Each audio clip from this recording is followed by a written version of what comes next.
മാനസികവും ശാരീരികവുമായി ധാരാളം ബുദ്ധിമുട്ടുകൾ അനുഭവിക്കുന്നവരാണ് നമ്മിൽ പലരും. ക്യാൻസർ പോലുള്ള മാരക രോഗങ്ങൾ ഇന്ന് ഏറി വരികയാണ്.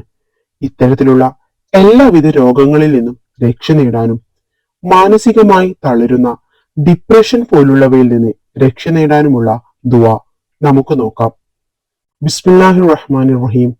അല്ലാഹുമ്മ സല്ലി അലാ സയ്യിദിന മുഹമ്മദിൻ തുബ്ബിൽ ഖുലൂബി വദുആഇഹ വആഫിയതി ലിൽ അബ്ദാനി വശിഫാഇഹ വനൂരിൽ അബ്സ്വാരി വളിയാഇഹ വഅലാ ആലിഹി വസഹ്ബിഹി.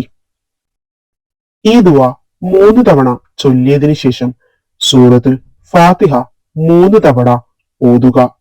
ശേഷം ബിസ്മില്ലാഹി ഹൈറിൽ അസ്മാഇ ബിസ്മില്ലാഹി റബ്ബിൽ അർളി വസ്സമാഇ വബിസ്മില്ലാഹി ഇസ്മുഹു ബറകതും വശിഫാഉം ബിസ്മില്ലാഹിൽ ലസീ ബിയദിഹി ശഫാഉ വബിസ്മില്ലാഹിൽ ലസീ ലാ യദുറു മഅസ്മിഹി ഷൈഉൻ ഫിൽ അർളി വലാ ഫിസ്സമാഇ വഹുവ സമീഉൽ അലീം.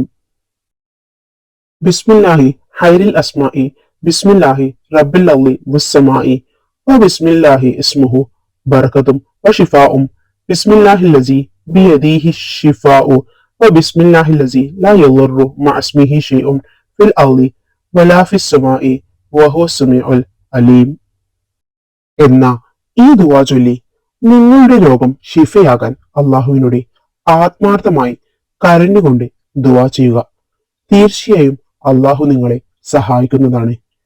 നിങ്ങളുടെ വിഷമങ്ങൾ എന്ത് തന്നെ ആയാലും അത് അള്ളാഹു നിങ്ങൾക്ക് മാറ്റിത്തരുന്നതാണ്.